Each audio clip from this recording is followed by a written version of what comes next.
Oi, pessoal, tudo bem? Professor Edmar na área. Nós vamos aí discutir os exercícios da número 15 até a número 16, no caso, né? Do número 16 até o 26, então tem mais 10 exercícios aí para a gente finalizar a nossa aula de gramática dessa semana com essa lista aí que eu preparei para vocês. Bom, vamos lá para o exercício número 16 da apostila eu preparei para vocês e vamos relembrar algumas coisas, né? Bom, o primeiro exercício fala os períodos que possuem verbos auxiliares. E o que é um verbo auxiliar, né? Vamos pensar aqui junto comigo. Quando eu falo assim, ó, eu vou fazer a tarefa, eu tenho uma locução verbal. Lembra quando a gente estava estudando as locuções? As locuções verbais, elas não tem muita dificuldade. A locução verbal sempre vai ser constituída por um verbo auxiliar mais um verbo principal. Esse verbo auxiliar, ele vai estar próximo aí desse verbo principal e vai fazer com que eu consiga reconhecer na leitura da oração qual vai ser modificado ou não, tá? Então, por exemplo, quando eu falo assim, ó, os períodos que possuem verbos auxiliares. Olha lá, a terceira oração. Ela ficava filosofando ao contemplar as estrelas. Então, o ficava é verbo auxiliar porque ele está antes do filosofando e o filosofando está numa forma que a gente chama nominal do verbo. Quais são as três formas nominais? Gerúndio, particípio e infinitivo.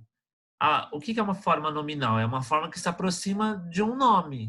E o nome a gente sabe que é um substantivo.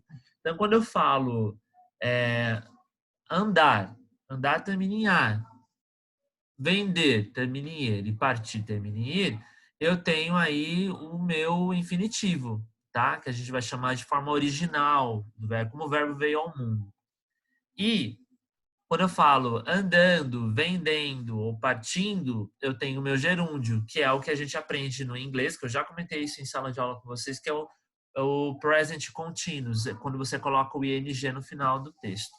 E o particípio, aí vai depender se ele é um particípio regular ou não, mas basicamente é quando termina em ado ou ido. Então, aquela brincadeira que eu fiz em sala de aula sobre ado, cada um no seu quadrado. Tá bom? Tô tentando aqui deixar um negócio legal. Então, ó, meus amores, é o seguinte. Então, quando eu falo aí, ó, é mister trabalharmos mais. Mister aqui no caso é o mesmo que é necessário, tá? Mister é o mesmo que é necessário. Então, eu não tenho uma locução verbal aí, porque é necessário não é um verbo. Já vem raiando a madrugada. Vem raiando, verbo auxiliar, mas verbo principal. Raiando tá no gerúndio. E ela ficava filosofando, verbo auxiliar, mas verbo principal aí em alguma forma nominal. Então, a alternativa correta é a alternativa B, B de bola. Então, repetindo aí, o número 16 é 16B. Olha a 17. A 17 está assim. Olha a frase. Como se estivéssemos vivido sempre juntos.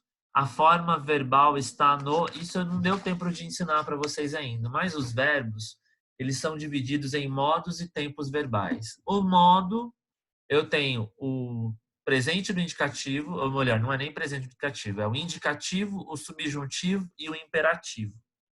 E o tempo verbal é o que basicamente a gente vai chamar de presente, passado ou futuro. E aí, esse presente, passado e futuro vai dar uma nomenclatura para esse subjuntivo, imperativo e indicativo, tá? Então, quando eu falo aí, é como se estivéssemos vivido sempre juntos, tá numa ideia de futuro. E tivéssemos é uma possibilidade de viver junto. Então, essa possibilidade de viver junto é a alternativa E, é futuro composto do vivido. Por que é um futuro composto? Porque tivéssemos vivido.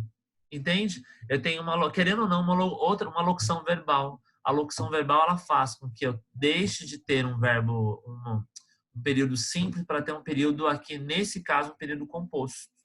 E aí eu tenho tivéssemos vivido, tivéssemos vivido funciona aí como dois verbos aí, né? Uma locução verbal. Então, tivéssemos vivido, vivido tá, inclusive no particípio, e eu tenho aí um futuro composto do subjuntivo. Tá bom? Bom, a 19. Considere as frases. Eles querem que nós, tracinho, fazer. Deixa eu só olhar aqui para ver se responderam alguma coisa. Não.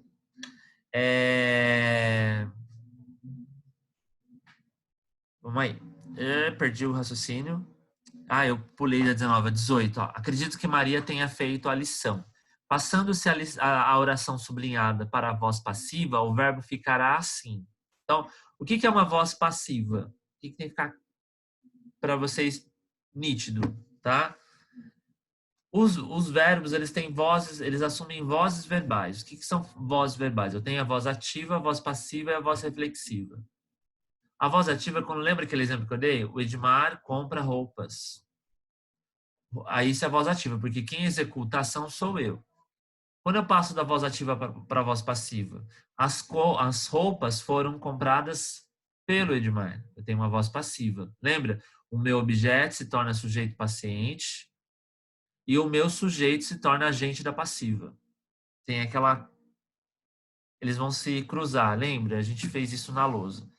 E a voz reflexiva é quando o agente é o próprio paciente da ação. Então, Edmar feriu-se com a caneta. Quem é que se feriu com a caneta? Edmar. Quem é que recebeu a ação de ser ferido? Edmar.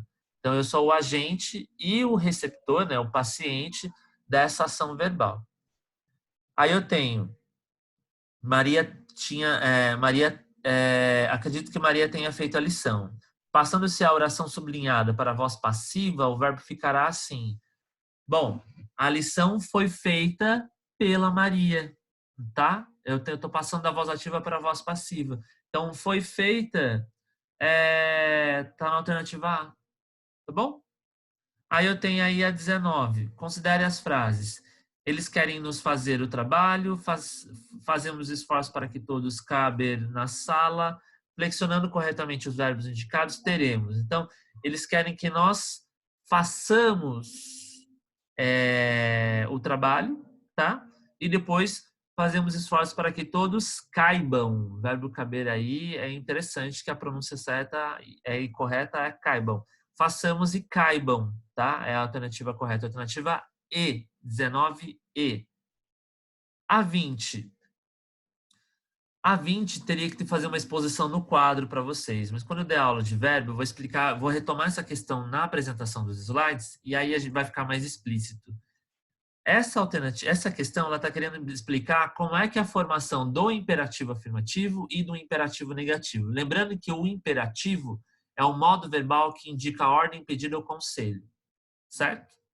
E a formação do imperativo afirmativo, eu vou pegar todas as conjugações verbais do presente dos subjuntivos e no tu e no vós eu vou tirar a desinência S, tá? Quem quiser se aprofundar e tá pensando em Embraer aí, e verbo é uma coisa que Embraer gosta de cobrar, dá uma pesquisadinha de como é a formação do imperativo afirmativo e do imperativo negativo. Acho que vale a pena, tá?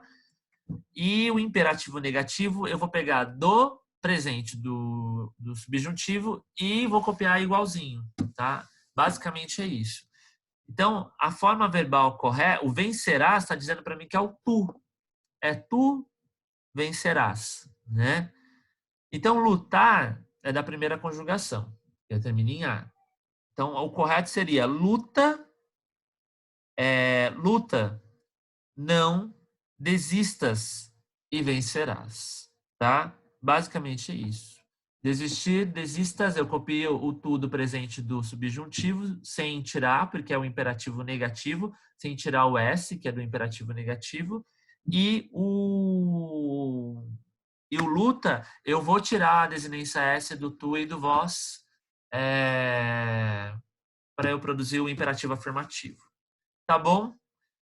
Eu acho que não deve ter ficado muito claro, não porque eu não expliquei direito, mas porque o conteúdo é difícil. Vocês vão ter que pesquisar mais por conta até a gente chegar no conteúdo de verbo para discutir. Por que eu dei essa lista com verbo? Acho importante salientar aqui, meus amores. Porque, querendo ou não, vocês já estão há 8 anos no colégio. Né? 8 anos aí, de 7 a 8 anos estudando num ensino público de ensino. Eu tenho que ter como pressuposto, independentemente se você vai prestar em Braille ou não, de que você tem um conhecimento mínimo de gramática, né? Até porque você se comunica comigo, né? E aí essa lista era justamente para fazer vocês pensarem do que falta estudar para vocês estudarem, entendeu? É mais ou menos isso. Então é importante que vocês não fiquem presos à minha lista e não fiquem presos às minhas resoluções. Eu quero que vocês procurem serem mais autodidatas, tá bom? Bom, olha o exercício 21. A relação dos verbos que completam convenientemente em correspondência e em correspondência com as frases as respectivas lacunas. Então, lembrando, respectivamente é o mesmo que um após o outro. Então, eu tenho aí, eles vêm melhor sentados aqui, ó. Vem, creem, deem, leem. O credalave, que a gente chama, que são os verbos que têm esses dois es duplicados, eles não recebem mais acento, tá? Não tem mais aquele que a gente chama de acento circunflexo, que é o chapeuzinho do vovô. Então, eles vêm melhor sem acento, todos ainda creem nisso sem acento. Este produto contém os mesmos fatores. O verbo conter, ele é derivado do verbo ter. Se ele é derivado do verbo ter, no singular, o verbo ter em si, tá? Vamos relembrar. O verbo ter no singular não recebe acento e no plural ele recebe acento. Vou dar um exemplo. Ele tem um carro sem acento. Eles têm 2 carros. Recebe acento circunflexo para marcação de plural. Quando o verbo é um verbo derivado do verbo ter ou derivado do verbo vir, ele vai receber acento agudo para indicar que a oração está no singular e acento circunflexo, que é o chapeuzinho do vovô, para indicar que é plural. Então, quando eu falo este produto contém os mesmos fatores, é este produto. Quem é que contém os mesmos fatores? Este produto. Produto está no singular, é o meu núcleo do sujeito. Então, se está no singular, o verbo conter, que é derivado do verbo ter, vai receber apenas o acento agudo para indicar que o verbo está no singular. Tá bom? Bom, então a alternativa correta é a alternativa C. Exercício 22. Vamos lá. É um outro exercício que vai cobrar de você a formação do subjuntivo, basicamente. Tá? Vocês vão entender o seguinte: quando eu tenho esses S's, então, assim, submeter. Se eu me submetesse, se tu se submetesse, se ele se submetesse. Tá vendo que esse som de S no final da frase é recorrente? Essa desinência modo temporal, ela vai ser recorrente em todos os tempos, em todas as pessoas gramaticais correspondentes dessa conjugação. Logo, eu vou ter aí o que a gente chama de pretérito do subjuntivo, tá? A gente vai ver isso com mais calma, mas para a gente resolver essa questão, a gente precisa ter isso como conhecimento prévio. Então, quando eu falo aí caso caso estivesse realmente interessado, ele não haveria de falar. Então, a alternativa correta é a alternativa C, tá bom?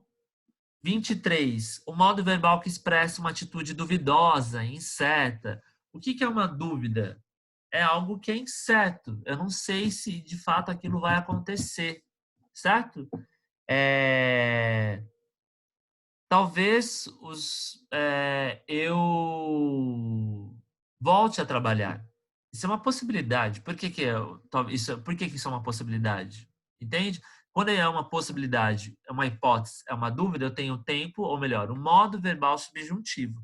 Então, o modo verbal que expressa dúvida e incerteza é o subjuntivo.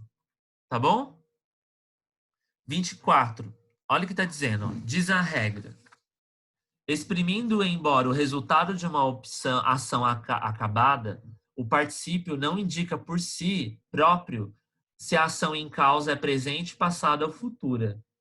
Só o contexto a que pertence pode precisar sua relação temporal. Então, o particípio, quando eu falo, tinha acabado, tinha partido, não dá para saber se está no passado, se está no presente, se está no futuro. Ele em si, ele não expressa essa noção de tempo. Mas os demais verbos ali vão indicar para mim em que tempo verbal a oração está. Entendem? Então, quando eu falo ali, desenterrada a batata, nossa, que frase, né? Tanta frase boa para falar, vai falar logo de batata. Mas desenterrada a batata, só nos restava a sala. Restava, é uma ação acabada. Então, se é uma ação acabada, eu tenho o meu pretérito imperfeito aí e, consequentemente, está no passado. Depois eu tenho desenterrada a batata, só nos resta a sala. Só nos resta, desenterrada a batata, vou à sala, vou comê-la. Então, eu tenho aí o presente, é uma ação que acontece certamente nesse momento. E desenterrada a batata, só nos restará a sala. Restará, futuro. Então, eu tenho aí a marcação, respectivamente, de passado, presente e futuro. Logo, a alternativa que se encaixa nessa característica é a alternativa A. Então, 24 é A. 25. A 25 é boa, tá? Considere que a charge foi produzida no Dia Internacional da Mulher. Bacana essa charge, para a gente pensar algumas questões aí sobre feminismo e gramática, né? Conjugue o verbo respeitar. Eu respeito, tu respeitas, ele respeita, nós respeitamos, vós respeitais, elas merecem. Olha o que está aí na alternativa, na pergunta A.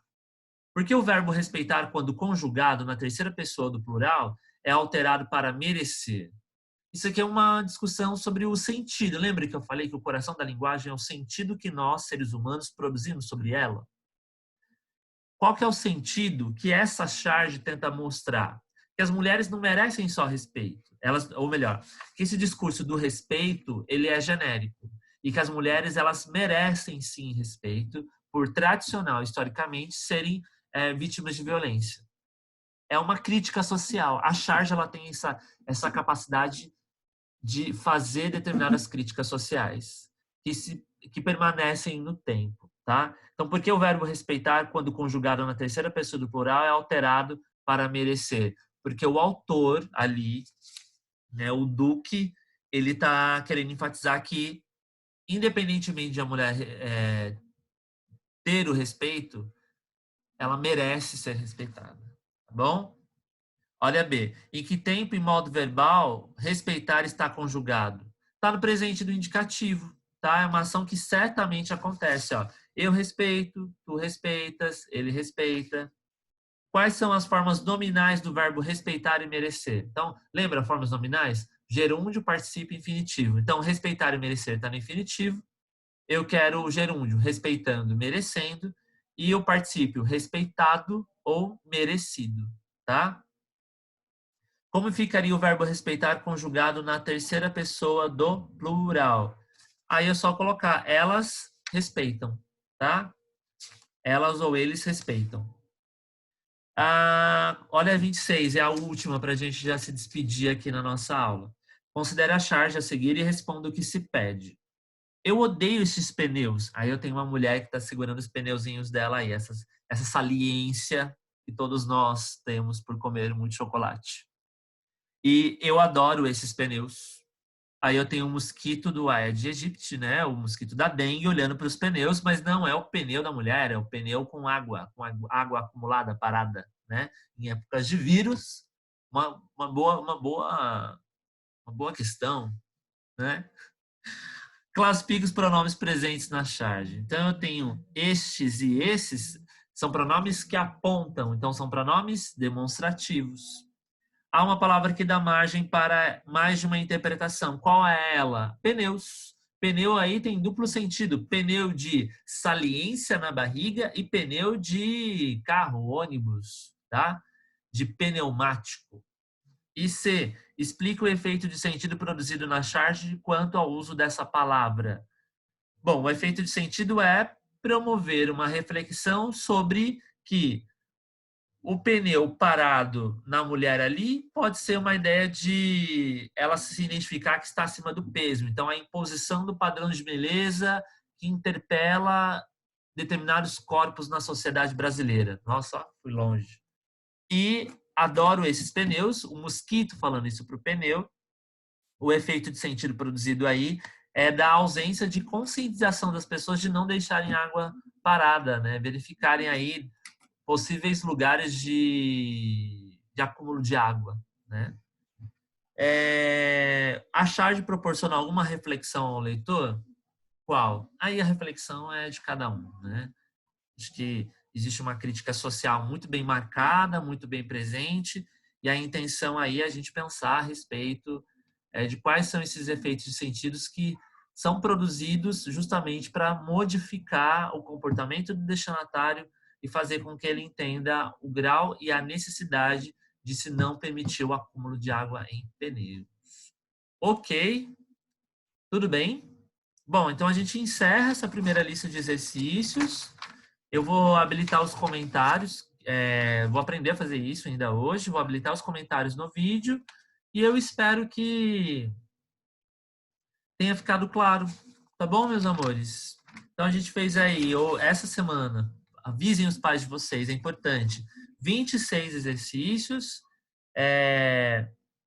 Eu teria explicado com um pouco mais adequado na lousa, porque daí eu poderia fazer aqueles esquemas que vocês gostam, mas não é possível. O professor Edmar tá com saudade, o professor Edmar gosta muito de vocês. Não vejo a hora de a gente estar junto pra gente zoar o barraco. Essa é a verdade. Pode falar pro seu pai e sua mãe. E a gente zoa, brinca, mas aprende pra caramba. Tá bom? Fiquem bem, fiquem com Deus. E se cuidem. Tá bom? Quero todos bem e com saúde quando eu voltar. Tchau.